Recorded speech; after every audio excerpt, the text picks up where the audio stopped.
बिस्मिल्लाहिर्रहमानिर्रहीम। इस वक्त पूरी दुनिया में अज़ादारी सैयदुल शुहदा जारी सारी है। लाहौर शहर में मौजूद निसार हवेली अज़ादारी सैयदुल शुहदा के हवाले से अरसा दराज से अपनी ख़ास पहचान रखती है। आज 4 मुहर्रम को इस हवेली में पहली बार शहज़ादा अली अकबर का ताबूत बरामद किया गया। इससे कबल कभी भी इस हवेली से शहज़ादे का ताबूत बरामद नहीं हुआ।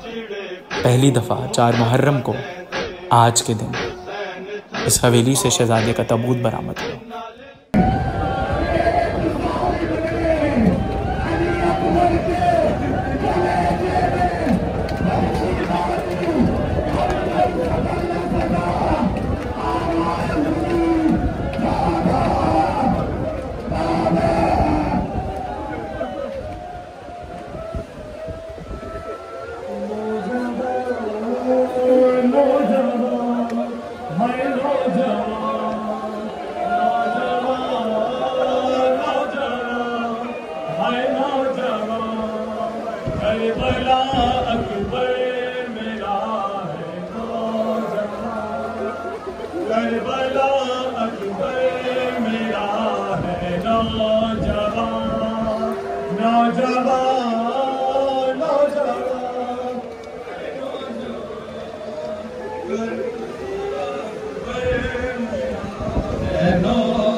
मेरा शेर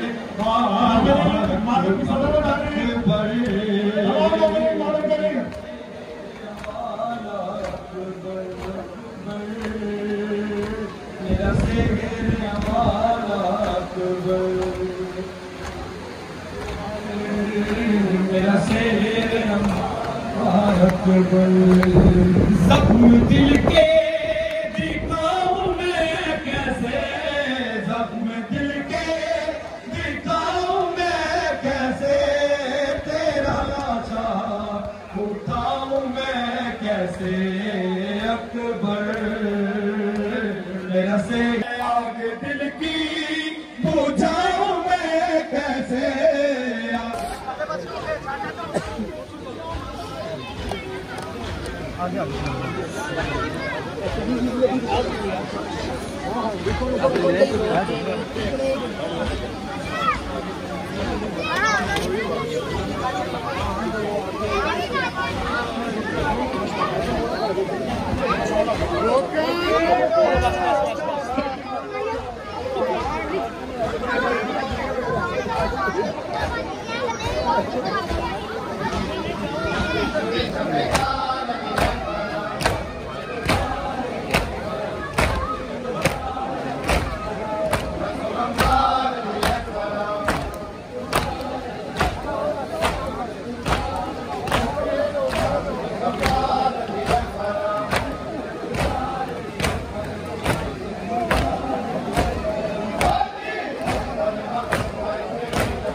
Yeah.